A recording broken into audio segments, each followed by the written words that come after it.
Hi, good afternoon. My name is Sue Ellen Cadis. I am a vice chair of the Jewish Council for Public Affairs, and I'm from Cleveland, Ohio. JCPA is the network hub of 125 Jewish community relations councils and 17 national organizations. Thank you all for participating in what may be the highest turnout ever for a JCPA webinar. I suppose we should not be surprised by the interest for two reasons. First, President Trump yesterday unveiled a plan that substantially deviates from previous peace plans. Many of us are trying to make heads or tails of it. What is clear is that the plan has the potential to alter the Middle East landscape. Second, we have one of the foremost analysts on Israel and the Middle East, someone many of you are familiar with and turn to when things get complicated. David Makovsky is the Ziegler Distinguished Fellow at the Washington Institute and director of the Project on Arab-Israel Relations. He is also an adjunct professor in Middle East Studies at Johns Hopkins University's Paul H. Nitzah School of Advanced International Studies. In 2013 and 2014, he worked in the Office of the U.S. Secretary of State, serving as a senior advisor to the Special Envoy for Israeli-Palestinian negotiations. He is co-author of the book Myths, Illusions, and Peace with Dennis Ross. He also does an amazing podcast called Decision Points on U.S.-Israel relations. I highly recommend it. In short, David Makovsky is our go-to person for all things complex in the Middle East and has an incredible knack for breaking down and simplifying thorny issues. This is an opportunity to dig deeper with one of the most trusted voices on Middle Eastern affairs. For those of you who want to learn more about what's happening in the Middle East and about other pressing issues facing the Jewish community and American society, please join JCPA for its annual conference, February 8th to the 11th in Washington, D.C. For more information, please go to jewishpublicaffairs.org/JCPA2020. Again, it's jewishpublicaffairs.org/JCPA2020. In the meantime, another David Bernstein, JCPA's president and CEO, will be interviewing David Makovsky. I'll now turn to David Bernstein to pose questions. Thank you, Sue Ellen. Thank you, David.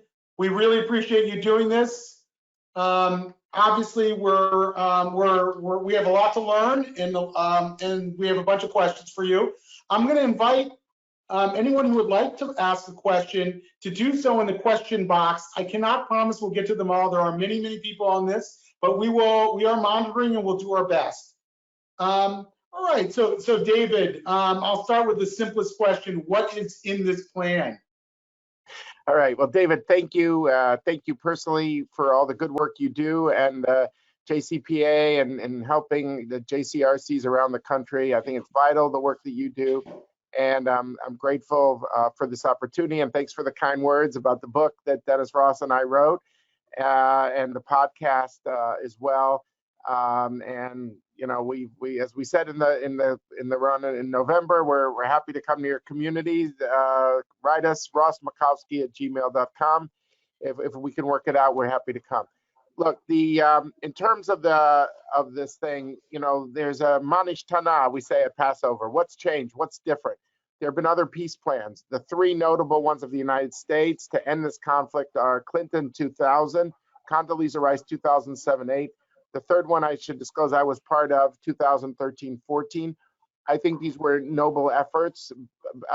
David, you know me, I always say, like baseball analogies, that you try to hit the home run. When you try to hit the home run, there's a chance you strike out when you swing for the fences.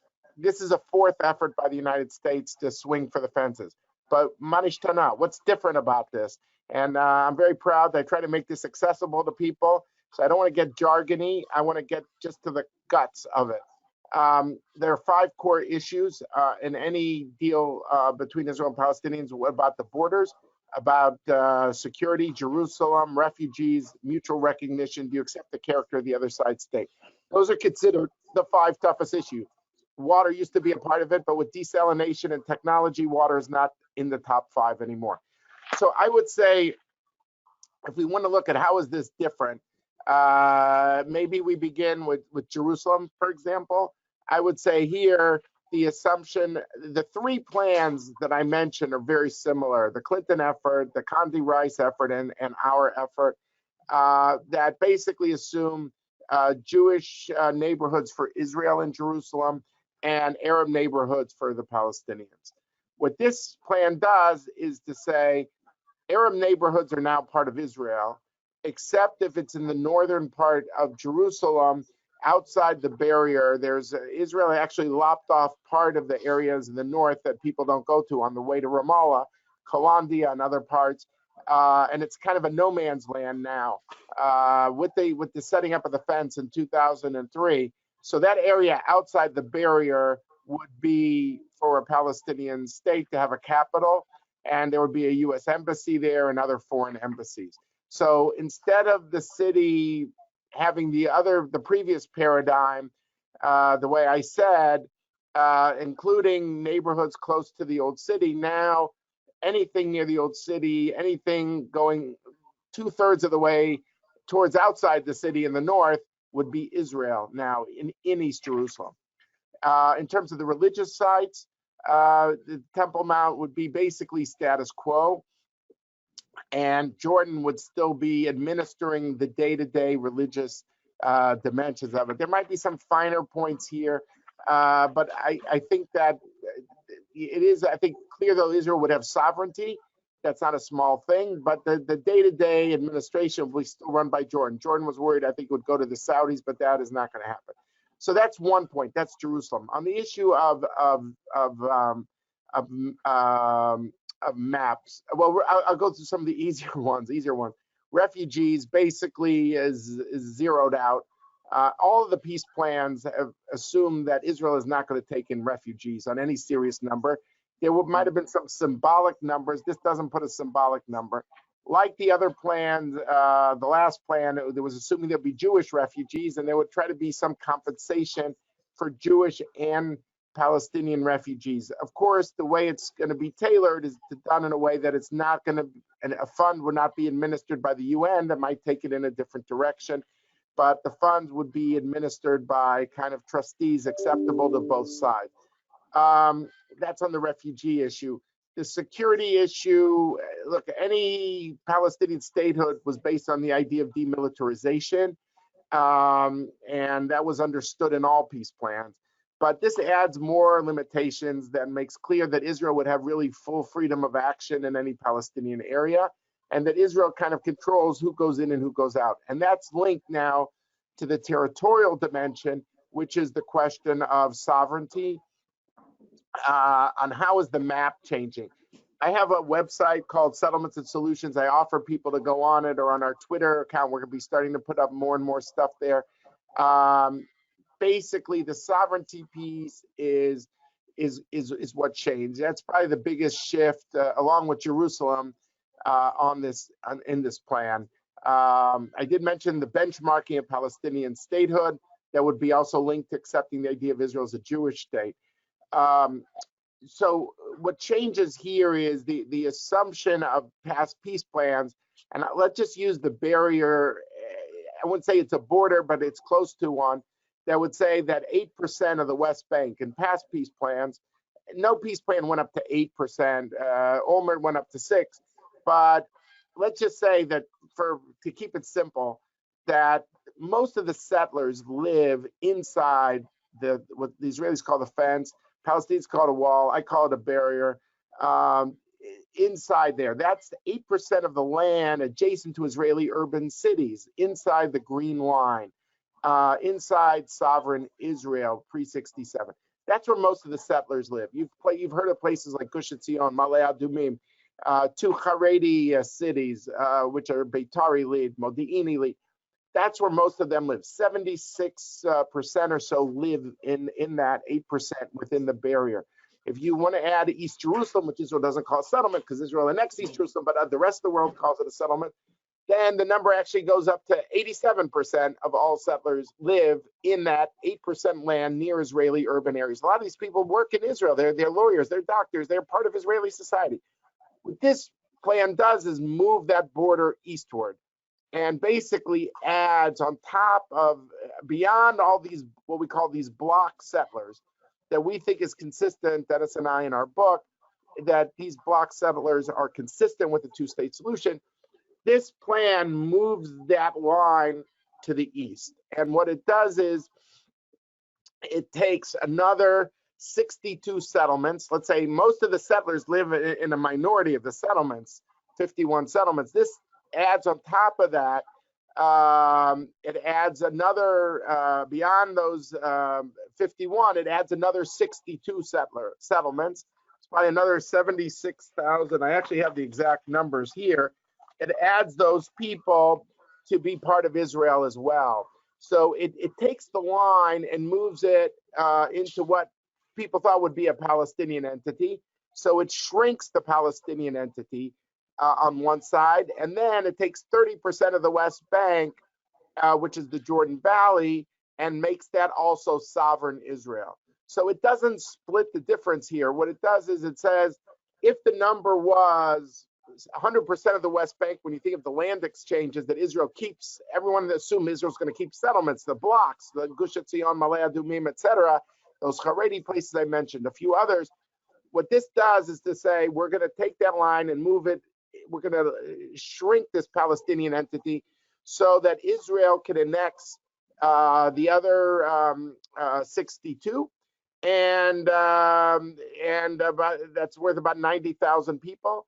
89,000, something like that. And then it's also going to annex the Jordan Valley as well. So the net effect is, my calculations is if you add 30% of the West Bank being the Jordan Valley, and you add 8% within the land, within the barrier, that's 38%. When you move it eastward, I don't have the exact number yet. It's considerable. But it's there might be some land exchanges. I think you're going to end up with a Palestinian area of 60% instead of 100%. But Israel will be able to annex everyone, essentially. There's one caveat, which is that the 15 settlements, which is about 14,000 people, are inside the Palestinian state. Those 15 settlements, 14,000 people, and none of them are huge places, that they will not be able to expand outwardly for the next 4 years. So the Palestinians will have time to, in theory, to kind of digest this whole thing, and they will not expand those 15 places.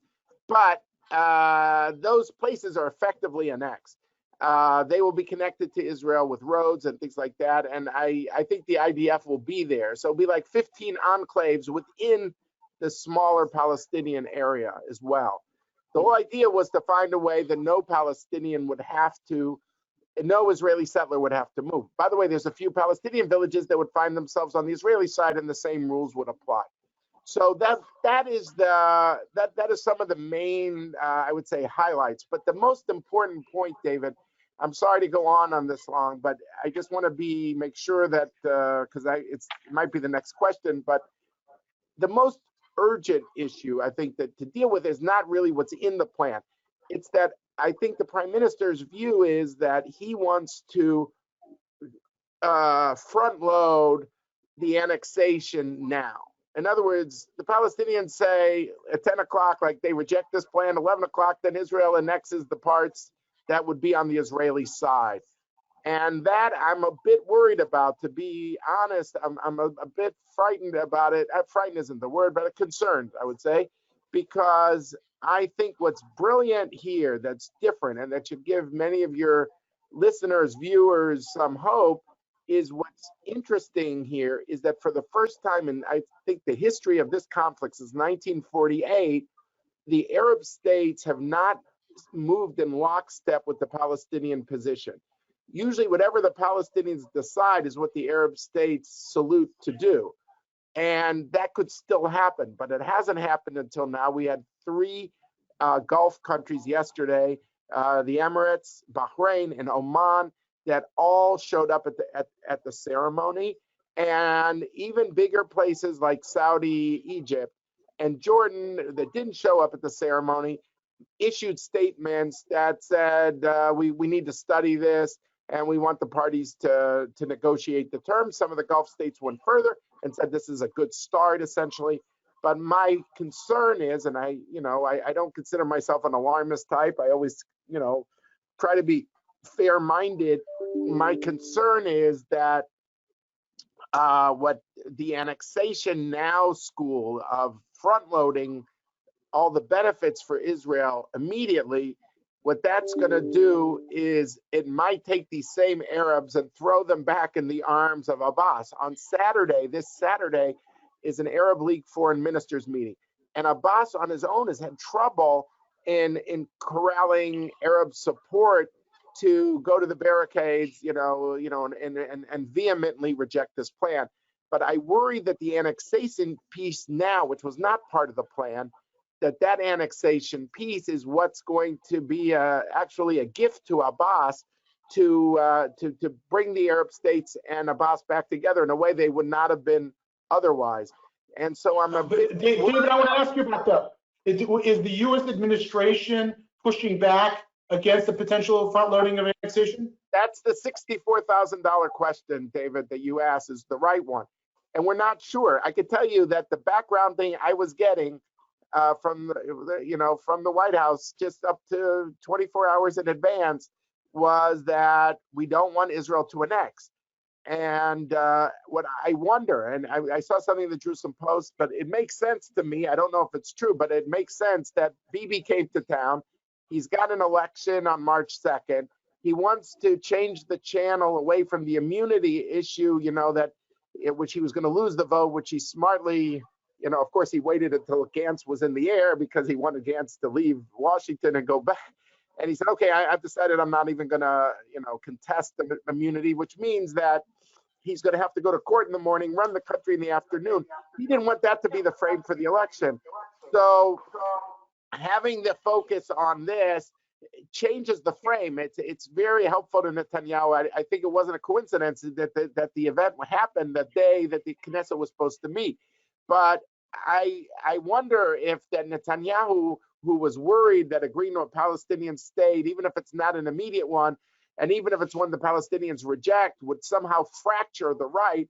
It seems to me that he came to town and maybe with the assistance of U.S. Ambassador Friedman, I don't know this, but he seemed enthusiastic and in his public comments yesterday, suddenly said, I need to annex my part now. And the question is, will the administration push back? I can tell you that Jared Kushner did an interview on CNN, was asked about this, and he said, well, I don't know about it.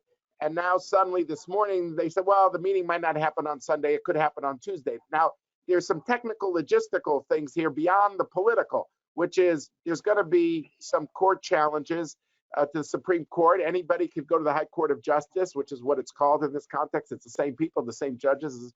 The High Court could be petitioned and said, this is a caretaker government. It can't do this. It has to wait until after an election. Will that work? Where's the Attorney General on this?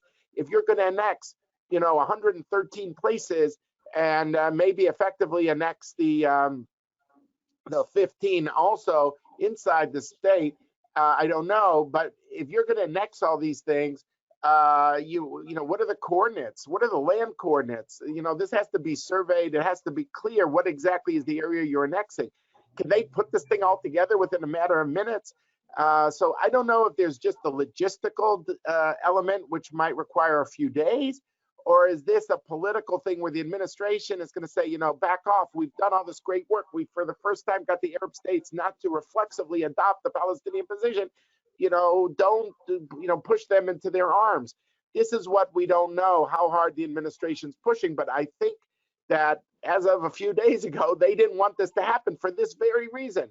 And right. Something just intervened. And again, I want to be humble. When I don't know something at 10,000%, I'm not going to tell you I know it. But my speculation, I'll put it, is that Netanyahu came with a different political imperative, and that seems to have scrambled the deck.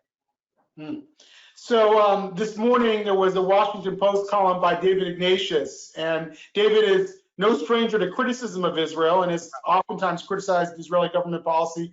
Yet he came out suggesting that maybe this might work, that the situation with the Arab world was so transformed from what it was, that Israel had made such headway and the United States had made such headway, and the common enemy in Iran, that these Arab states might actually support it. Is that a view that's shared more widely within sort of elite circles, in government circles, or is that really an outlier?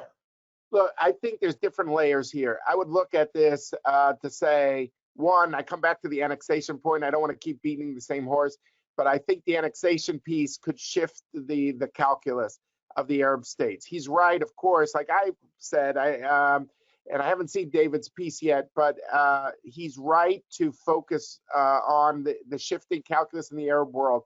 So we'll see if if there's a tipping point on the annexation now. School flips it, but otherwise, this is something really new. Now, whether the Palestinians accept this, I'm not sure. They are defined, I think, tragically in my mind, by this kind of, their signature approach is one of always of defiance. And look, they didn't accept, as I always tell them, you didn't accept 100%. So you're not well positioned always to say, well, this is less, this is 60. If you would have accepted 100, then, people might have been more sympathetic. But, it can't be that you've never met a peace plan you didn't like. I was in Abu Dhabi. I said this to an Arab audience at a conference in November that says that maybe Abbas just can't agree on any compromise on refugees, in which case there's no deal out there. So don't try to hit the home run. Try to hit some singles, which is more modest. And I'm happy to go into that if we have time to what the Right. single approach would be. So there's an element here of what the Palestinians accept.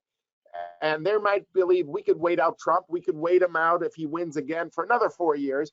But the question is whether there's a tacit kind of movement that said, okay, the Palestinians can't accept this, but maybe the Arab states can, and this would be something that becomes de facto the new normal in a certain way. Would it be unilateral disengagement eventually? Well, I tend to think, look, I'm identified with Dennis Ross on our book, but building inside the blocks. This is, like I said, a more, depends on your view, ambitious, radical, whatever view you take, we'll say, look, so there's nothing in the Quran or in the Torah that says that the Palestinians have got to have 100%. So they'll deal with less. To me, the arbiters kind of are going to be the Arab states. And that's why if I was the United States or Israel, I would want to keep them in my camp. So, the Palestinians have a dialogue from a different point of departure. I tend to believe personally, Israelis and Palestinians need to negotiate themselves. There cannot be an agreement per se without an agreement. But the question is, what becomes the tacit new normal if they reject? And I think Israel's got a better shot at this if this was not, if they didn't annex now. The question on unilateral disengagement, I mean that literally. Could it lead the Israeli government not just to annex these areas, but to sort of do what they did in Gaza and without any negotiations with Palestinians at some point, so that the map that you see now actually becomes the map because the Israelis impose it on them, and not just the annex part, but all of it? Look, here's the problem, David, is that because this whole thing is premised on not moving a single settlement or single settler. If you look at the INSS think tank in Tel Aviv, which is a leading think tank, if Israel wanted to do a unilateral disengagement to the barrier while keeping the IDF security everywhere until there's a full peace, it could do that unilaterally if it wanted to. But this whole plan is not based on that idea. This plan is based on the idea that every settlement remains and virtually all of them, and basically all of them, are annexed. So there's no disengagement in this regard. The question is, does the normal, does this become a new normal if the Palestinians say no? And that's the bet of Netanyahu by annexing now, is the Palestinians and the Arab world will acquiesce no matter what. Your approach is this, as I understood from your question, at least, I don't mean to imply that's your approach. A unilateral disengagement would say, Israel, just have block settlements up to the fence. You have 8%, you have 87% of the Israelis that way. Stick to that. But this approach is different than the bloc's approach of within the barrier. This is go beyond the barrier, go further, and don't take down a single place, and the Palestinians will acquiesce. Right. I know you addressed the land swaps as if it's not settled in this peace plan. There have been reports about them, residential development near Gaza and Egypt, also land swaps up in the north as well, and the places that we traditionally thought that they might be. Tell us the status of those land swaps were. Is it possible that while it looks like on the map that the Palestinians are getting much less, that there's a lot of other compensatory territory that they would be getting under this? Look, I saw their map, their conceptual map that they released, and frankly, it includes a map that I once did about where a land swap would be if it was near the Gaza, Egypt area. But I mean, I've done the math. I don't believe that number goes up beyond 5%. So the other peace plans that all assumed a swap, they assumed you were in the 95. I mean, Clinton, you want to get precise, he thought the deal was 94 to 96 and a 1 to 3% land swap. So if you take the midpoints, that's 97. The Kerry effort was to say, if you're at 97, make it 100, make it something people could understand. So if Israel annexed more, it would give more, so to speak. But that was all the assumption that it would be a 5% swap. There's no 40% swap. There's just not enough land. So I would say if this thing is 40 plus, I think it's closer to 45, but I'm willing to be, to look at it, minus 5% for a swap. I don't think you have more than that. Now, there's one element, David, that you raised by asking about swaps that I have not mentioned that is an explosive piece, and that is, on page 13, towards the bottom of the page, it raises an issue that has never been raised before, and that is the idea of swapping Israeli Arab areas, citizens of Israel who are Arabs who live in what's called the triangle, like the Al-Fahim area. Think of northwest corner of the West Bank, but inside Israel in the Galil, that Wadi Ara triangle area would be part of the state of Palestine. And that is very delicate stuff because these people are citizens of Israel. So of course they wouldn't move, but they would be gerrymandered out of their country where they're citizens. And most don't want to either. They don't want to. Their mayors just apparently met today that they will appeal. There's already been, Fahim has done this before, appealed to the Supreme Court that they don't accept this. And there's hundreds of thousands of people there. So this isn't a small thing. Now, it turns out, again, the politics are the politics, but I think Avigdor Lieberman is associated with this triangle. Although I've talked to Lieberman a lot on this, I don't think he actually has a plan of where the numbers are. But I mean, it's clear where the triangle is, so you just draw it. But if you say, well, David, if Bibi and Lieberman hate each other, but Lieberman is also for a big annexation, and Bibi might need Lieberman to vote on annexation. Having this thing dangled is something that Lieberman would like. Although the way it's worded is that both sides have to want it. So if the Palestinians say we don't want the triangle, then it wouldn't happen. But the fact that for the first time it's listed there as a possibility, not as mandated, I think actually, and again, I'm not one of the conspiracy things, and I'm not one of the hater types, but it's interesting that the actual conceptual map doesn't draw the delineated West Bank, and the way I look at the map kind of goes over into Israel. That it would, but it listed it as a possibility of the Israeli Arab area. So in theory, if that happens, that would also be called a swap. But again, it's nowhere near. It's a couple percentage points. It's not anywhere near taking you from 60 to 100. Right. Where does Gaza fit in? I've heard that as long as it remains a Hamas-dominated state. Good. I'm glad you raised it because that's a whole other thing we didn't even have time to mention yet. But it's a good point that you raised. Gaza has always been a contentious issue. And ironically, in the last negotiations that I was a part of, Erekat, the Palestinian position was a harder position than the U.S. position. His view was until the PA got back, there's no peace deal. That Hamas should realize they're holding up the train for a Palestinian state. This takes that kind of logic, and also says that until the PA returns to Gaza, there's no state, but it adds another caveat that until Hamas is disarmed. That's also one of the benchmarks. Now, so far, nobody has gone in to disarm Hamas. Israel doesn't want to go in and send 18-year-old kids to disarm Hamas. Egypt hasn't done it, and the PA certainly hasn't done it. So some people say, well, that's part of the benchmarking. That's a new conditionality, so to speak, that it's not just, it would be, a Palestinian state would not get started with Hamas there, but it won't get started not just till the PA is back, but also till the Gaza disarmed. Someone's got to do that. So some people think that's another layer that's going to make this Palestinian state not anytime soon. And are there any thoughts at all that have come out so far about how Hamas would be forcibly removed out of Gaza? No, nobody. Look, to be blunt, the PA is not even really that interested in it right now. I mean, their view is if someone else does it, they'll be happy to waltz in, but they're not going to get their hands dirty and do it. And their position, the PA position towards Hamas, is tougher right now than the U.S. position or the Israeli position under the Trump and Netanyahu governments. They want to deduct more funding, and the U.S. and Israel is more concerned about the humanitarian implications and is afraid that if you keep squeezing, you're just going to be a pressure cooker. It's going to blow up. So the U.S. and Israeli position is actually somewhat to the left of the PA.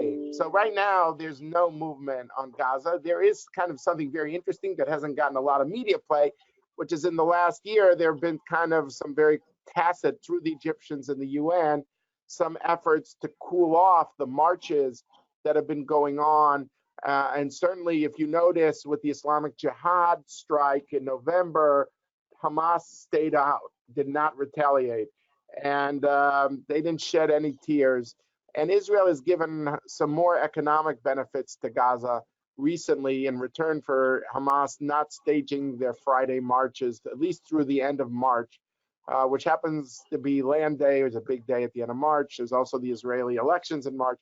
But there's been some, I wouldn't call them direct Israeli-Hamas relations, but there's been some short-term truce, but there's no shift in the ideology. There's nothing long-term here, but neither side seems to want a war at this moment. The Hamas is focused on economic benefits and Israel wants to keep things quiet. So there's a kind of short-term convergence between the two, and the PA has just stayed out of the whole thing, has not really been a relevant partner in this regard. Mm-hmm. So obviously this is all happening with the backdrop of Israeli elections in March, which you just alluded to. Is there any sign yet as to how this is going to impact the elections? Gans came to the White House. I know that was probably not what Bibi would have liked to see happen. Has that created a new dynamic, either favorable toward Bibi or unfavorable toward Bibi? It's a fascinating question. It's hard to know. Look, in the short term, you've got to assume that what Bibi has succeeded in doing is what I call flipping the script. This was going to be an election about immunity. It's similar to the last two rounds where blue and white, led by Benny Gantz, have tried to focus on this as a referendum on Netanyahu's leadership. And it can't be that a guy who's got 3 corruption charges against him is going to lead the country. Now it was going to be more graphic because he was going to lose the immunity. That meant the public would know they're voting for a guy who's going to court, in the mornings and running the country in the afternoon, proverbially. So in a certain way, he has flipped the script and has said, look, I'm the guy who has moved the American goalpost.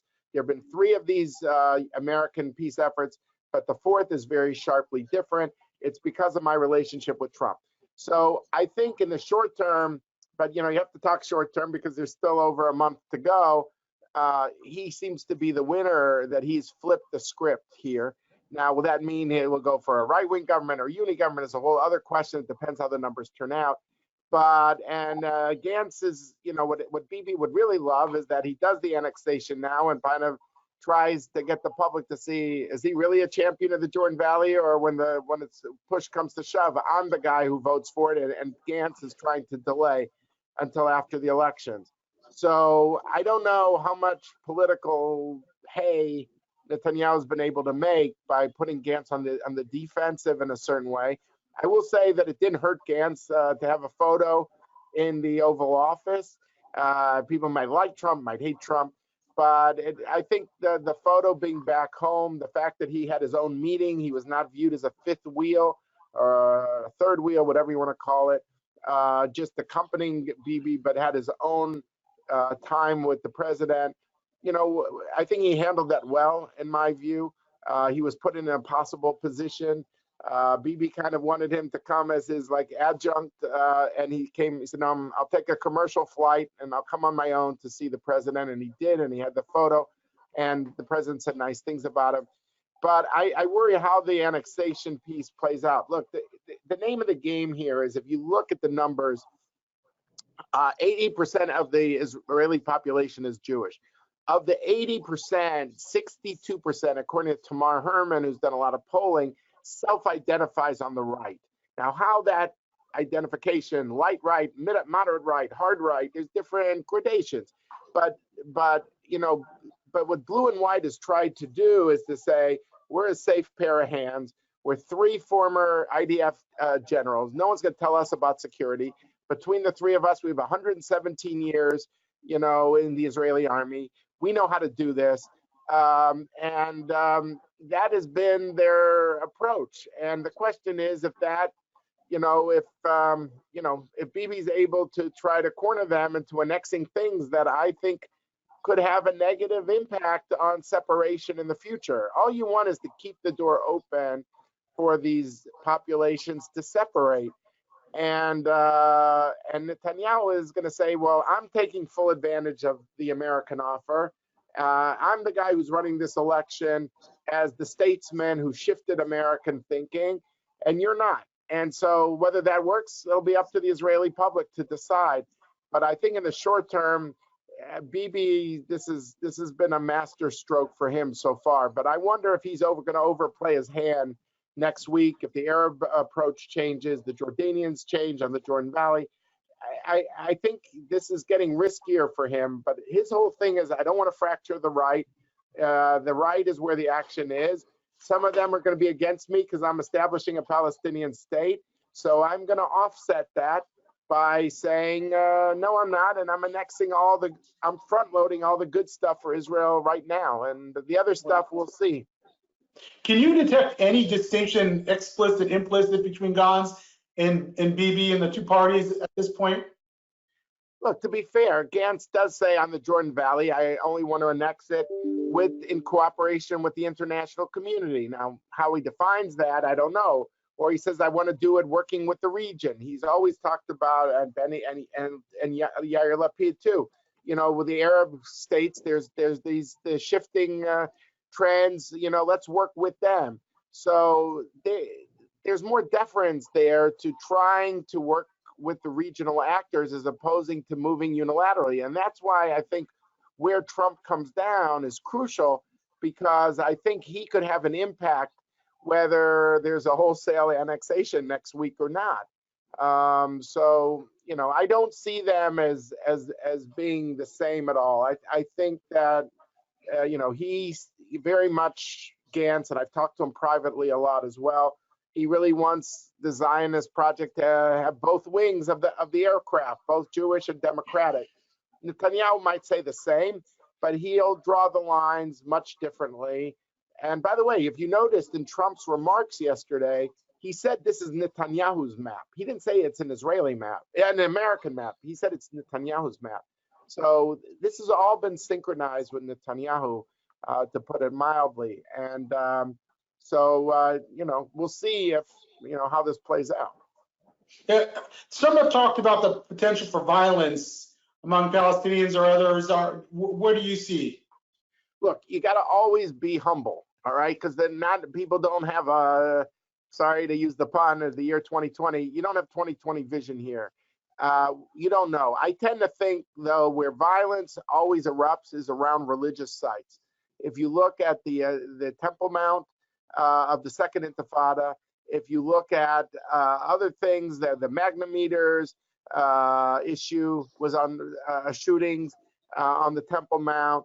The evoking of religious sympathies is what gets the juices going. And Friday is Mosque Day. So we'll see this Friday what happens. You know, I think the administration was wise to talk about the Jordanians. I mean, it didn't use the word Jordan. I should be careful in the text. It said the way it's administered now is the way it'll continue. So you know, the question is, will people rally or not? Or what if, you know, God forbid, you know, you have a rally that's not pure violence, but mistakenly, tragically, an Israeli soldier kills someone, and that triggers some other things. So you know, I don't know. But for example, I'll tell you another thing that gets me nervous, David. I'm just being blunt here. Is that I'm a little nervous that if the annexation goes through now, one of the great success stories has been Israeli-Palestinian security cooperation. You don't read about it in the New York Times, the Washington Post, the Wall Street Journal. But I know it. I know it because I talk to both sides. And it's beautiful. And the reason why it works is because it's in everyone's self-interest to keep it going. It's not a favor to Israel because the Palestinians want their streets safe too. They don't want Hamas back on their streets. So it's good for them. It's certainly good for Israel. What I don't know is if there's annexation now, does that, you know, flip the calculus on the Palestinian side not to have security coordination, because then it's perceived differently. We don't know these things, but you got to assume the security cooperation comes under greater stress than it has to until now. But we're entering a period of uncertainty. So I want to be very careful not to be an alarmist, but not to be indifferent either. You know, religious sites I would look at. I would look at security cooperation and how that plays out. You know, I wouldn't. You know, I didn't believe there would be widespread empathy. I didn't think the embassy thing would trigger violence because it wasn't a religious site. But I don't know if this thing is going to shift things, and we'll just have to. We'll see how it plays out in the coming weeks. You know, and also you got to look at Gaza too. Is there any substance to this $50 billion support to Palestinian statehood development? Look, that's the Bahrain number. That's the number from the Bahrain conference. Much of what was distributed yesterday was the from Bahrain that they issued in June. I don't think it's really 50 billion in grants. There's loans, there's soft loans, there's a lot of things here. I think the number is far less, but I want to be fair to the administration. I really think that this administration believes that economic assistance from Arab businessmen and others could be very helpful. And so if you want to say on the territory, it's, you know, it's much less than they got before. On the economics, it's more explicit that they would get more. How that materializes in real dollar terms, I think, though, is yet to be seen. But I think it's a genuine view of the administration that economics could somehow be transformative. I think the question you could ask, though, is if you say you don't get any money unless you sign on the dotted line, then it's all or nothing. And my fear about the Middle East is whenever it's all or nothing, it's nothing. And that's my concern. One last question, David, and we'll let you go. Appreciate all your wisdom. You know, we've been talking about for the last 20 years the Clinton parameters, which were basically the previous parameters of all peace talks since Camp David. And are we now talking about the Trump parameters? Will they survive the administration if it loses? Will we still see this as a new guided reality, or will we revert back to the previous understanding? Well, it's an excellent question, because it's really, in a certain way, if you say to me, David, why is the Trump administration doing this? I would say, point one, they see it that this is a historic reference point, that the other three plans were very similar, and this is like a reset button for future administrations. And in that end, they hope they're going to be reelected in November so that they feel the Palestinians will have to kind of acquiesce to that new reality. Whether they do or not, I think, as I said before, is an open question. But they feel if they have to deal with them for 4 more years, there's a shot that they will. And the second thing, as you could say, is, look, they don't think they're going to accept this. And they hope this becomes the new normal in terms of a U.S.-Israel kind of set of understandings. And so it's, you know, these are not mutually exclusive. It could be both. We'll have to see. But I think you're asking a very important question, which is, If the Democrats win, are they likely to embrace this? And I think the answer is no. And therefore, you know, we don't know if it will be a reference point or not. Does that mean everything reverts to these 3 peace plans that are kind of clustered around the same set of ideas? I don't know. It might be that some ideas are absorbed differently, but I tend to think if a Democrat wins, these will not be the baselines for a new Democratic administration. I don't think that means the Democratic administration is moving an embassy back to Tel Aviv. That will not happen. I don't see them undoing the Golan annexation part of this because there's no real clamor, given that Assad has been genocidal. But I think on some of these things, they would revert back. And so I would say watch this space. And I just want to really thank you again for your time. I want to thank the JCRCs for all the work they do around the country. And if Dennis and I could be of help, you know, rossmakovsky@gmail.com, and hope to visit you. But I want to just thank you for your work, and I'm always at your service. Thank you so much, David. We really appreciate it. We really know that you're always there for us when we have a complicated question, and there are a lot of complicated questions. So continue to call you when there's an issue like this that comes, and encourage our JCRCs to do the same. Anytime. Okay. Thanks everybody for being with us. Stay tuned for more webinars, and we look forward to seeing as many of you as possible February 8th through 11th in Washington, D.C. at the JCPA conference. Thanks again. Take care. Thank you.